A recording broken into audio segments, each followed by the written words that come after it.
Welcome. Thank you for having me. Thank you for gracing us with your presence and for honoring our invitation. As always, I mean,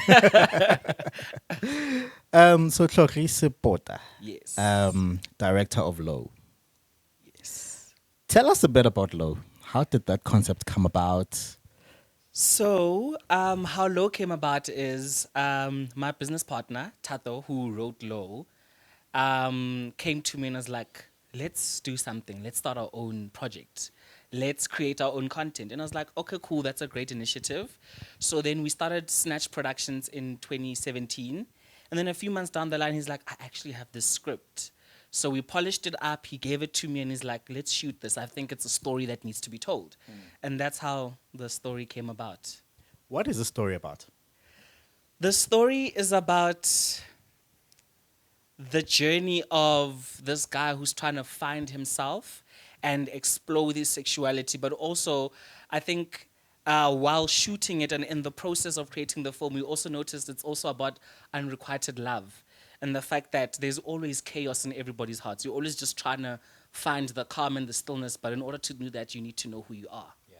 And I think it's also a coming of age story, like growing into yourself and just accepting yourself and learning to realize that you live in a society that is very diverse. So why not stand out and be yourself? Quite interesting.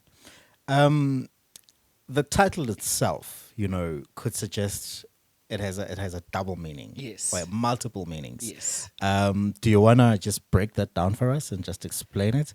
Why particularly Low? I think because it's very true to the story. I mean, we meet this guy who is in a relationship, a heterosexual relationship, but he also has this side of him where he wants to explore his sexuality. And I think that's why we titled it Low, because he's a guy on the down low. Um, I mean, there's the down low has a lot of controversies. Yes. People kind of some people know what it is, some people don't know what it is. Do you want to explain it a bit? Just So- tell us a bit what it means to be on the down low. So basically, to be on the down low, it means that you are curious about your sexuality, because we all grow up heterosexual, or we are taught to be heterosexual. But then, as you come into yourself as an individual, realize, but no, I think I have feelings for guys, or I think I might like guys. Yeah. And basically, being on the down low is exploring that side of you, but still trying to keep that image that society places on you. So, yeah. It's a lot of pressure. It's a lot of pressure. I'm happy with this film. I mean, the first time I saw it, and it was online, and I got extremely a bit jealous. I was like, why is this film online? Why is it so freely available for everybody to see? When it could come to platforms that where it could be given a bit more life and get people to kind of be intrigued and to want to want to consume the product engage with it. and engage with it. Why the decision to just put it on YouTube? We were young creators at the time, and we're still young, not to say I'm old. But I think at the time we're just trying to start something. And because one, getting funding is a problem, and then relying on somebody else to give you the money, and then for them to also take your IP, and then it's no longer yours. They're free to do with it as they want. I think that was one of our main concerns. So we're like, let's just put it on YouTube. I mean, it is a short film. It's about 8 minutes, if I'm not mistaken. And we thought, why not just give it to the masses and see how it goes? And we were quite shocked at the response. I won't lie. How was that response? Overwhelming. Very overwhelming, but it was beautiful to see that more people are sort of coming into the idea of engaging with queer content.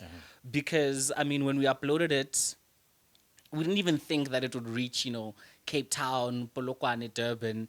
We thought it was just going to be for Joburg people, our circle of friends, and maybe their friends. And then we are going to get 200 views, and then that was going to be it. And when we noticed people in Cape Town commenting and saying we want more, we're like, okay, wait, this is beyond what we had imagined. So the response was quite amazing. Fantastic. Was this your first film? Directing, yes. Shooting, yes. It was my first entry into the industry besides a gig I had done in 2016. Yeah. That's interesting. So you directed and shot in this particular film. How does that work? So my business partner shot because he's more on the technical side. Okay. And I was like, let me direct. I'm more creative. I have an eye for detail. Yeah. And I'm quite observant, so I can pick up on little things. And that was my first directorial debut, which was quite scary because now there's these actors that need to trust me and my vision. And I also need to step up because I said I'd deliver. Yeah. And now it's time to deliver. And I'm actually quite happy with the work that we produced. I won't lie. That's fantastic. So did you study formally in the film industry, or I mean, did you go to film school? I actually went to Tux and I studied drama. So I majored in acting. Uh-huh. Yeah, and then I did a bit of directing on the side, but that was on my own accord, just to read up and learn more. Because I always knew that I wanted to go into directing at some point. Yeah. I just didn't think it would be so soon in my career. Like literally 2 years into my career. She was. Yeah. How has that changed your trajectory in terms of your career? Are you still acting, or are you more focused on directing now? I'm still acting, but it's opened me up to a whole lot more things that I can do because, I mean, post graduating and going into the industry, I thought I am going to be an actor. Yeah. I'm just going to go from set to set, character to character. And 2016 happened and I only booked one gig and I was like, interesting. Not as easy as you Not thought as it was. easy as eh? I thought it would be. And Yeah. then 2017 came along, and then I was like, I'm tired of attending auditions and not getting anything or waiting for my Yeah. agent to call me. So that's when the idea of Snatch Productions came about. It came about at midnight. The following morning, we registered it. That's beautiful. Yeah, so it has opened me up to the world of producing, the world of writing, and directing as well, because then now I can do a whole lot more. We Yeah. started our company, and our company actually does social media management now. So I'm on that side of the world as well for films and for television shows. Wow. So yeah, it's beyond acting now. But my first love is acting. I'm an actor through and through. That's so amazing, because there are a lot of people who just sit and wait. You'd go for an audition and you sit and wait and nothing happens.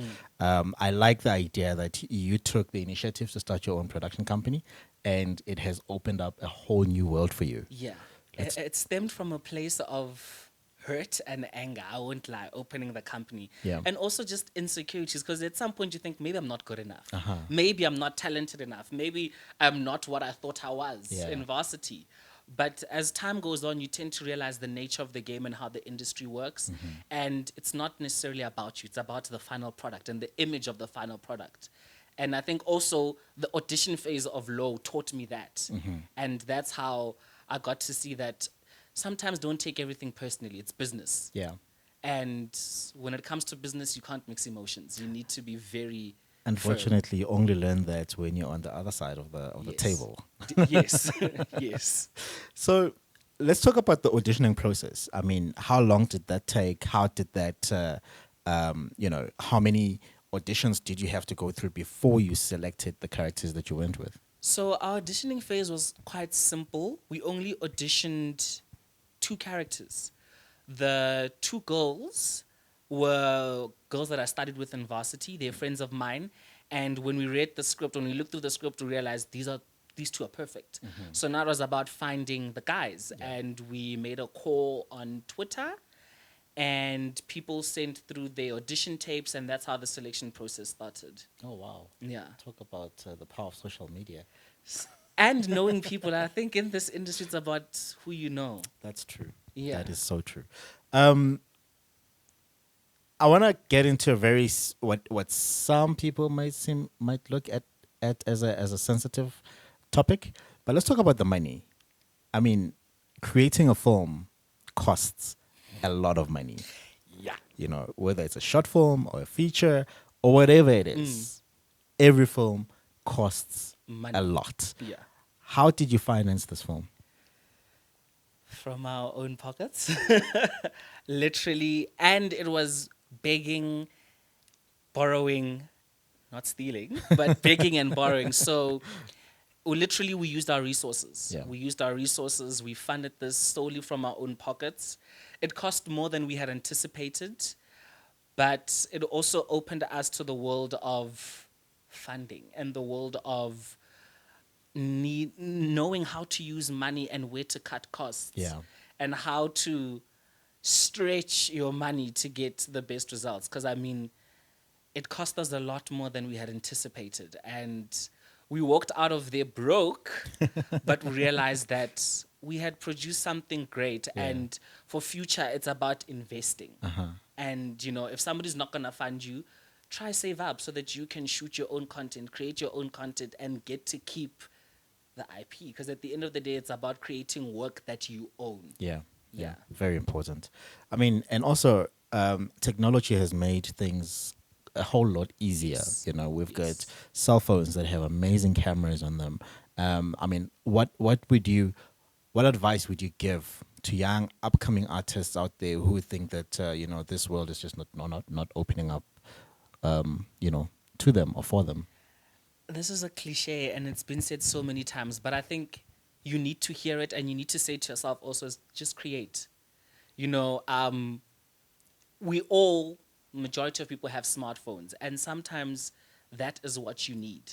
Yeah. Literally, if you have a phone that can take quality videos, just start. Just start creating. You never know who's going to pick up whatever it is that you've shot, who's going to see it. And also communicate with people. I mean, if you know people in the same field as yourself, why not talk to them? Help, see how they can help you. Because at the end of the day, it's about networking within your circle. Because at the end of the day, your net worth is your network. Yeah. And if you have people around you that believe in the same vision as yourself and would like to see you win, work with them. Because at the end of the day, you're going to have, I don't want to say seamless, but a more seamless production than you would have with people that do not understand you, do not see your vision, and not necessarily believe in you. They're just there for the paycheck. Yeah, that's so true. Let's talk about how. Damn it, I've lost my line of thought here. What do you hope audiences take away from Low?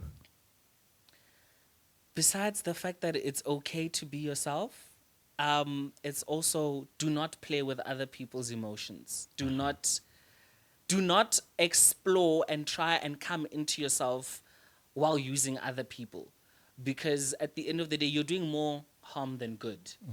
And also just don't take life seriously. Don't take what society says seriously, because if you're going to live up to society's standards, you are going to lose yourself. Yeah. And in an attempt to find yourself, you're going to end up taking 10 steps backwards. So true. So always live your truth and try by all means to stay as present within yourself and with yourself as possible. That's fantastic. How has this project opened doors for you? I would say it's given me a wider network of people. More people are aware of who I am, and it's helped me in that I'm able to get into a space with certain people and talk to them, because that platform has opened me up to the world of directing.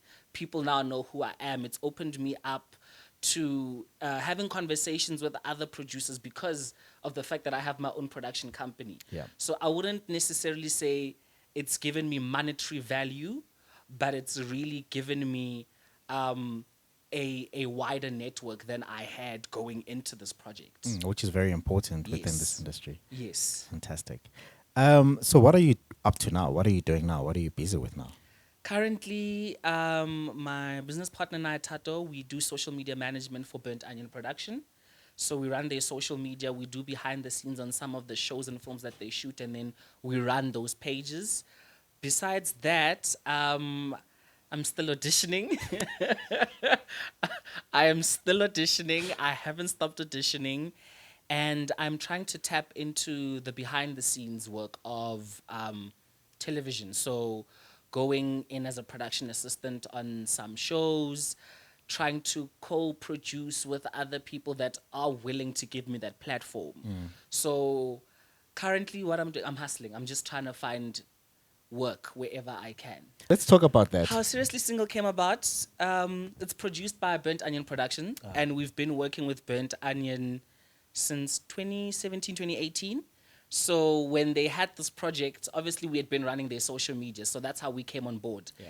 And we went on set with them on some days, we shot the behind the scenes, videography, photography, and we started running their social media pages from scratch. We created the Seriously Single Instagram, Twitter, and Facebook page, and that's been the ride ever since. That's quite fascinating, in terms of just how multi-skilled you are, in terms of production work. Yeah. How important do you think it is It's very for one important. to be multi-skilled? It's very important because you can't rely on one skill, especially in our industry, because especially as an actor, jobs are far and few in between. Yeah.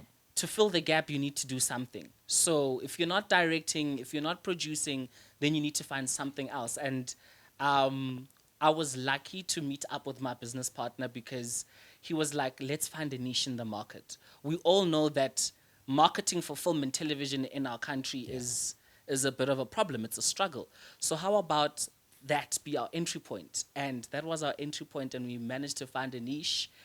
We were blessed that Burnt Onion took a chance on us and believed in us, and we've had that relationship with them ever since. That is fantastic. How do people get in touch with you guys if they need you to do any form of work? So Need to cast you or anything like that? if you want to cast me, do I speak to the camera? If you want to cast me, I'm with Trinity Management.